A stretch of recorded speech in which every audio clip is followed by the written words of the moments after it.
ya kwamba SG of a party like UDA anaweza toka aanze kwenda kutafuta bakuli hapa na pale. Sisi hatuna bakuli ya kumpatia. Wale ambao wako na bakuli ya kumpatia yeye waende wakashughulike na yeye. Lakini as we want the law to be followed, we want honesty. We are saying that Malala ya kwamba ameingililia Trans Nzoia, ameingililia Marsabit, ameingililia Isiolo. Kiambu has been on record.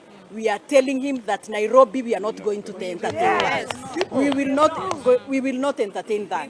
And we are saying we are waiting for these UDA grassroots elections.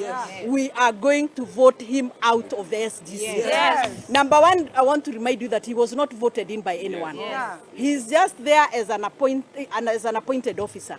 But we will not allow him to interfere with Nairobi politics. Hawa watu wote wamechaguliwa, wanajielewa na ya kwamba aondokee mambo ya leadership ya Nairobi. Amekosa na ameshindwa kupeana mwelekeo. Sasa sisi tunataka His Excellency the President achukue hili jukumu.